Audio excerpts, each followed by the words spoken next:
Revista Espírita de 1858.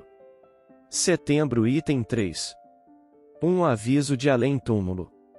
O seguinte fato foi relatado pela Patrie, de 15 de agosto de 1858, terça-feira passada. Cometi a imprudência de vos contar uma história emocionante. Deveria ter pensado que não existem histórias emocionantes, há somente histórias bem contadas, de maneira que o mesmo fato, narrado por duas pessoas diferentes, pode fazer dormir um auditório ou provocar arrepios de terror. Como me entretive com meu companheiro de viagem, de Cherbourg a Paris, o Sr. B. é de quem ouvi uma anedota maravilhosa. Se a tivesse estenografado, certamente teria a possibilidade de vos causar arrepios. Mas cometi a imprudência de confiar em minha memória detestável, o que lamento profundamente. Enfim, seja como for, eis a aventura, provando seu desenlace que hoje, 15 de agosto, incontestavelmente é um fato. O Sr. de S., nome histórico ainda hoje levado em consideração, era oficial durante o diretório. Fosse por prazer, ou por necessidade de serviço, dirigia-se à Itália. Em um de nossos departamentos centrais foi surpreendido pela noite e sentiu-se feliz por encontrar abrigo numa espécie de barraca de aspecto suspeito, onde lhe ofereceram uma ceia de má qualidade e um catre no celeiro. Habituado à vida de aventuras e ao rude ofício da guerra, o Sr. de S. comeu com apetite, deitou-se sem murmurar e dormiu profundamente. Seu sono foi perturbado por terrível aparição.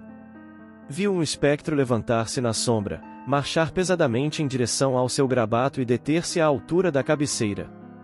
Era um homem de cerca de 50 anos, cujos cabelos, grisalhos e embaraçados, estavam vermelhos de sangue, apresentava o peito nu e a garganta, enrugada, estava cortada e as feridas abertas. Permaneceu em silêncio por alguns instantes, fixando os olhos negros e profundos sobre o viajante adormecido. Depois, sua pálida figura se animou e suas pupilas brilharam como dois carvões ardentes.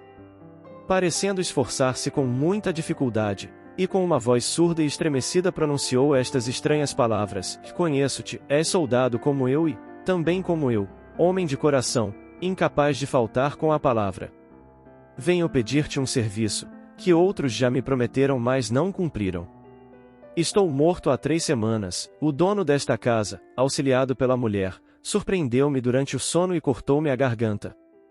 Meu cadáver está escondido sob um monte de esterco, à direita, no fundo do pátio secundário.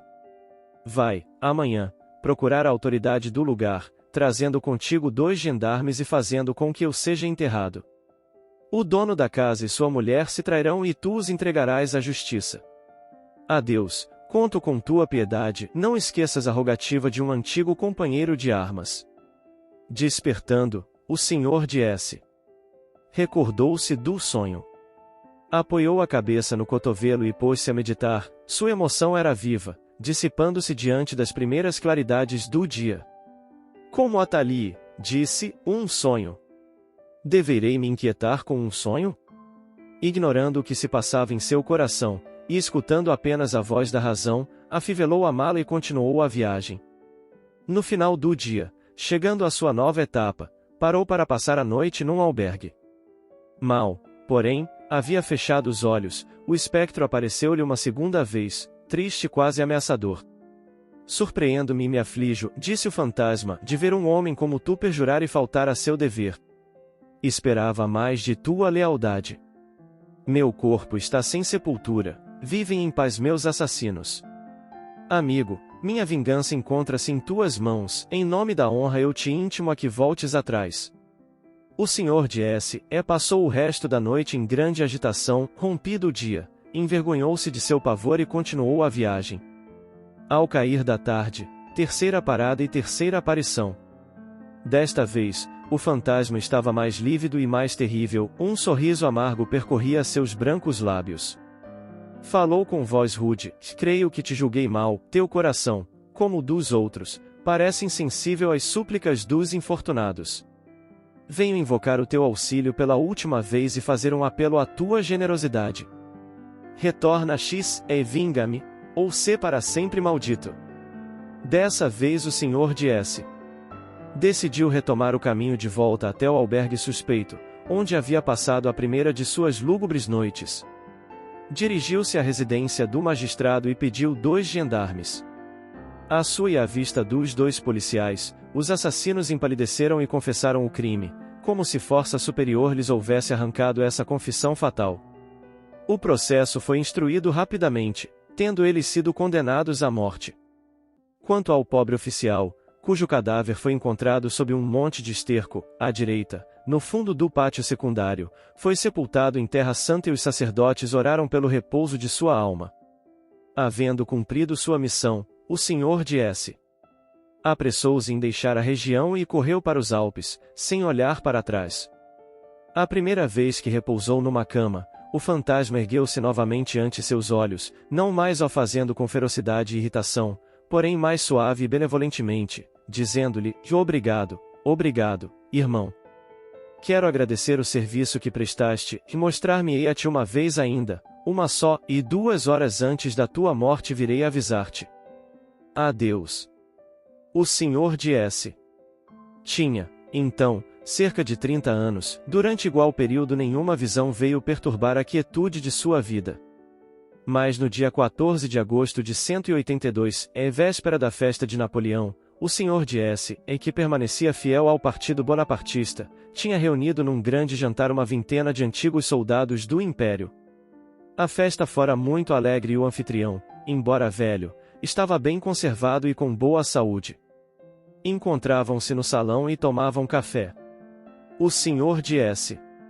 teve vontade de cheirar rapé e lembrou-se de que havia deixado a tabaqueira no quarto.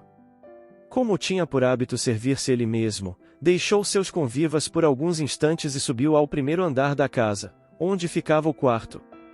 Não havia levado luz.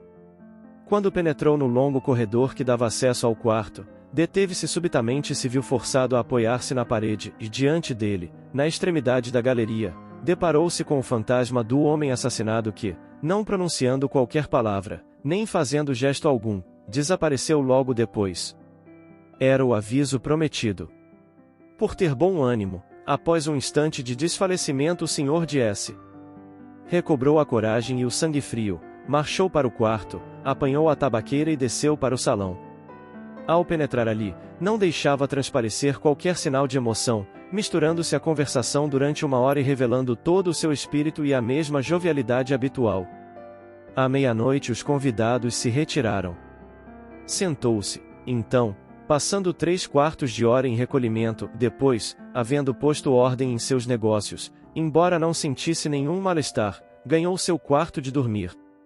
Quando abriu a porta, um tiro o estendeu morto, exatamente 2 horas após a aparição do fantasma. A bala que lhe despedaçou o crânio destinava-se ao seu criado.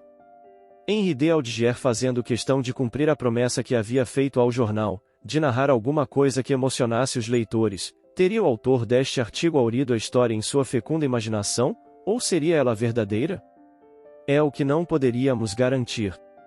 Aliás, esse ponto não é o mais importante, real ou fictício. O essencial é saber se o fato é possível. Pois bem, não hesitamos em dizer, e sim, os avisos de além-túmulo são possíveis, e numerosos exemplos, cuja autenticidade não poderia ser posta em dúvida, aí estão para os atestar. Se, pois, a anedota do Sr. Henri de Aldiger é apócrifa, muitas outras do mesmo gênero não o são, diremos, mesmo, que esta nada oferece de extraordinário. A aparição ocorreu em sonho, circunstância muito comum, quando é notório que podem produzir-se à vista, durante o estado de vigília. O aviso no instante da morte nada tem de insólito, mas os fatos desse gênero são muito mais raros porque a providência, em sua sabedoria, nos oculta um momento fatal. Não é senão excepcionalmente que ele nos pode ser revelado e por motivos que nos são desconhecidos.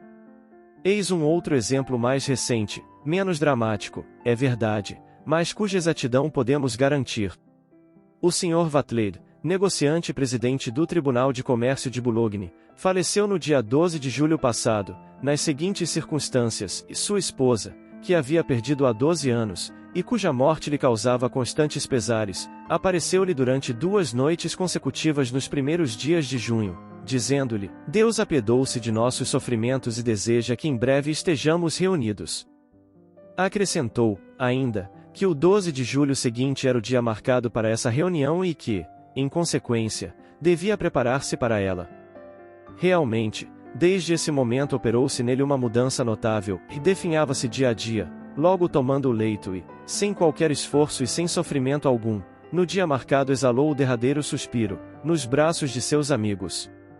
Em si mesmo, o fato é incontestável. Os céticos poderão apenas discutir a causa, que não deixarão de atribuir à imaginação. Sabe-se que semelhantes predições, feitas por ledores de Buena Dicha, foram seguidas de um desenlace fatal.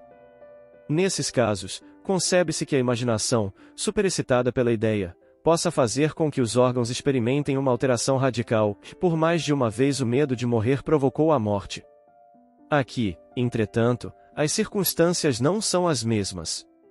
Os que se aprofundaram nos fenômenos do espiritismo podem perfeitamente dar-se conta do fato. Quanto aos céticos, só tem um argumento: não creio, logo, isso não é possível.